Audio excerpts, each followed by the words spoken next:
You're looking as fresh as the day you were out, Danny boy. Listen, I appreciate that. Thank you very much. I feel as old as the boots that I'm wearing, but no, man.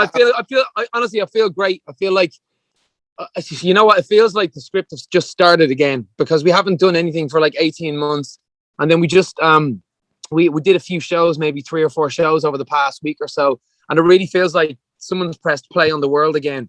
Particularly for music, you know, because we've got such a skilled workforce in Ireland, from engineers, DJs, you know, the whole way across, roadies that have really suffered bad, and we lost a lot of them. And now it feels like we can start to, you know, really kind of get everybody back together again. So we're feeling electric. You know, we got the new greatest hits coming out, and you're not going to find a band who is more happy to play their greatest hits in the script right now. Well, you've got plenty of them. There's no shortage of them, that's for sure. Yeah. There was a big handbags at dawn trying to figure out what songs were actually going to make the record.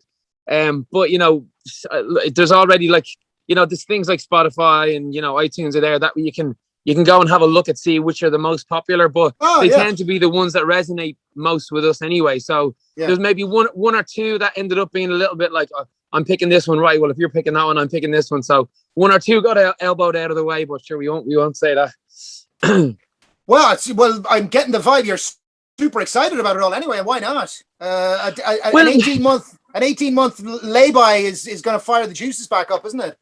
It is. And look, if you spend 18 months away from anything, it's like you never did it in the first place. And for me, you know, getting back out, like we were on stage in Scotland. I'll paint the picture for you. We were on stage in Scotland, and we had Hall of Fame. People are singing, "You can be a champion, you can be a champion." Then we got into a car. And then that car went to my house, and me and my girlfriend spent 18 months, you know, climbing the walls like everybody else. And you went through the whole gamut of emotions, you know, you go through the ups, you go through the downs, the ins and the outs. And I just felt like we have never gotten an opportunity to look back. I mean, even for 2 weeks. 2 weeks is probably the longest holiday I had in the 12 years since the script came out.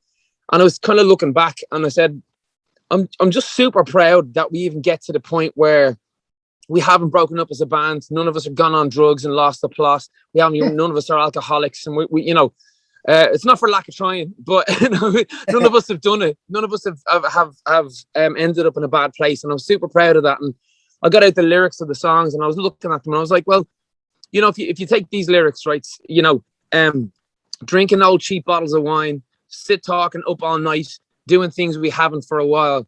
We're smiling, but we're close to tears, because even after all these years, we just now got the feeling that we're meeting for the first time. Did I write that yesterday, sitting in COVID, sitting in the house, or was it written 10 years ago? And I was looking at the lyrics going, you know, we're going through the same things that we were during even the economic crisis, where people have gone through unbelievable changes. You know, they've gone through harrowing, you know, losing your jobs, losing your loved ones, having to rethink your entire life. And that's what these songs are about. These songs are about people's lives. And inherently, of course, I'm Irish, so there's a bit of DNA of the Irish person in there. Is also, no matter how much we go through, we have to keep positive about it, because it's the only way you can keep going forward. So you're not going to meet somebody who's more excited, because all I wanted to do while we were there was get a guitar. I just wanted to play songs for people again. I wanted to get back in the room like everybody else. I mean, I believe it was illegal to even no, you can serve drink in a pub in Ireland, but it's illegal to dance and sing. The two things I'm brilliant at when I'm drunk. I think I am. But that's being Irish, man. Being Irish is about expressing yourself. And well, I'm so happy to get back out, because I know just from these indication of these first few shows that we've done, is that it's going to be such an emotional moment when we get, you know, to stand in the Tree Arena, even for the shows that we're doing for the frontline workers and stuff. They're going to be so emotional, and we're the band to do that. We have the songs that can, you know, what's the word? Just make those emotions kind of cross over. And I feel like bring people together, bring the joy, bring the happiness. 100%. Bring the heat. We have a presenter here of our kind of Irish focus show on a Sunday, Green on Red, Conor Halpin, and he said the script gig is the best gig he was ever at in his life. He said the feeling in it, the joy and the unity amongst the audience was just something to behold, and he raves about it to this day. Well, that's honestly, you know, it's one thing, because being a band that is so proud of being Irish, you can kind of get the detractors turning around and being like, it's so Irish. They pour their heart and the green comes out and this and the other. And I'm like, do you understand how hard it is to be taken seriously as an Irish person around the world, as a professional, as in a professional band? Because we have this, we're just here to kind of take part vibe. We're not, and like bands like The Script, even now Inhaler of now, they were the first band since us to get number one in the UK and Ireland at the same time. These bands now, I reckon, they're top quality, top notch bands. And I think, like, for me, celebrating that, and every time, the Late Late Show as well, and I know everybody has something to say about that too, but the Late Late Show has done nothing but ever celebrated our success. And every time we're on there, me and Ryan have a great chat about what it's like, to be Irish and to come home with the gold. We were on the same show as the Olympians, and we're so proud of being Irish and the effect that we've had around the world. We're nearly at something. Somebody was reading it out like, it's Daniel Donoghue and he's done this and he's done that and he's on The Voice and he's had over 7 billion streams. And I was like, boom, choking on the show. I said, repeat that bit again, please. Yeah, that's nearly somebody. One person in the entire world has heard a Script song. Yeah. The equivalent of everybody in the entire world and the entire planet has heard somebody from Ireland. Yeah, 5 UK number one albums, 2 million. Like, there's nothing to defend, Danny. Let's just go out and enjoy it. Yeah, you know what I mean? Dude, that's the point of it now is, man, life is too short. If COVID has shown us anything, and if there's any positives to take from it, is that life is too short. And if you're in the wrong job and if you're with the wrong person, cut them out of your life, get it gone, because life is too short to concentrate on. I don't mean the detractors or anybody who's saying anything bad. It's find what you love to do and then do it till you die. There's not like, well, listen to me. Before I get chucked off this call with you, like I saw that on the list of the UK and European tour that you were ending in Dublin's 3 Arena. However, you're actually ending in Cork's. Well, I don't know if it's the end. There's probably be a string more dates, God knows, all over the rest of the world. But Irish Independent Park in Cork on the 19th of June next year is where we're going to see you guys finally back on Lee's side. And we're looking forward to it. Listen, what's the difference between a 3 Arena show and an outdoor show like Irish Independent Park?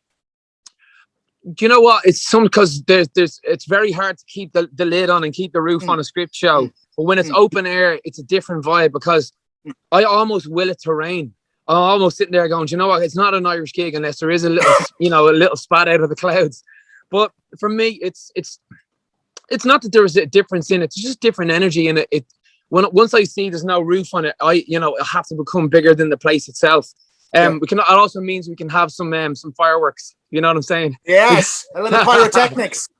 It's some pyrotechnics. Never goes down badly. But listen, here's the other question, right, that I want to ask, because you might kind of go, okay, greatest hits tour, blah, blah, blah, blah, blah. I'm hearing from your passion and your vibe and your energy and your enthusiasm to get back at it, that it's far from the last we'll have heard of The Script. What's the story post this in terms of music? You're not that lucky, bro. Everyone's asking me, so is this the end of The Script? I'm like, you ain't that lucky. I know. You're not that lucky. No, that's great to hear. But you see your greatest hits and you think, right, whatever. So what's the story with that? Is like, get back out, get people to enjoy themselves, get the communal buzz going again, and then get back in the studio and hit them up with new music. It's familiarity. I think people are missing familiarity. What do you want to do now? I don't know anybody who wants to go and hear The Script's 7th album, the 5th track in. You want to go to a park. You want to hear Hall of Fame for the first time, superheroes. And I'll tell you, this is the reason why, and this is the real reason why, was just before lockdown, David Gray put his tickets on sale for the White Ladder tour. And White Ladder in Ireland is the gospel. Do you know what I mean? That whole album was huge in Ireland. And I bought 15 tickets to it. Me and all my mates were going to go down, have the crack, have the night. And I was just thinking, what a bloody smart idea, because you're going to get to hear Babylon. Yeah. You're going to get to hear This Year's Love. And I just thought it was a great idea. And then that stayed with me through the whole of COVID. And while I was looking back through our songs, I was sitting there thinking, I don't know if I want to test the water with a 7th album. We believe you me, we've written enough. Like I'll show you now. I'm actually in the studio, which I never left. This is where I was for the entirety of COVID. So this is my recording studio. Yeah. Nice, here. lovely. Thank you, And thank this, you. I've got a big speaker here, which I often put pictures of Ireland from Cork as well, from Dublin, Grafton Street and stuff there to Nice remind me one. of home. But I was just thinking that I'd love nothing more than to just get into a field with my friends, people that Yeah. I know and love, and songs that I know and love, and just play them. And just Hands in let's the get back. air, hands in the air, singing back. Hands in the air, legs And in tell the me, air, like, whatever. Like you and sit having on your done a back and few sing your shows, song. is the energy different? Are people just like extra Yeah. excited, Yeah, refreshed? I'm extra excited. I'm after writing. I've got all the lyrics written on my hands, all the second verse lyrics, because bloody hell, there's a lot. It's like a Bible now I have to read out. You know, it's like remembering this verse, Mark's verse, Daniel's verse. No, but do you know what the funny thing is? People aren't on their phones as much. Mm. And I noticed that we did a show in Romania. There was about 70,000 there, and I just noticed I was at Hall of Fame, and normally by Hall of Fame, everybody's experiencing the show through their phone. And I just remember looking out and thinking, right, I'm going to do the part where I say, everybody take out your phones and turn on your lights. And there wasn't one on. And I was just saying, as I said it, let's take out your phone, turn on your lights to represent you and what you've been through COVID. The whole stadium just lights up, 70,000 lights. And I just, at that moment, I thought, we've been on stage now for about an hour and 20 minutes, and not one person was on their phone. Everybody was experiencing each other, looking at you in the crowd. They were actually there because they couldn't believe the spectacle of having been in, you know what I mean, being corked up in a bottle for such a long time. Sorry, corked up. But what happens when you cork a bottle? It gets shook up and it explodes. So I kind of feel like that's what those shows in Cork are going to be, like an uncorked bottle of champagne, celebration all the way. We can't wait. Danny O'Donoghue of The Script, thank you for joining us on Red FM and here on Dave Max Drive.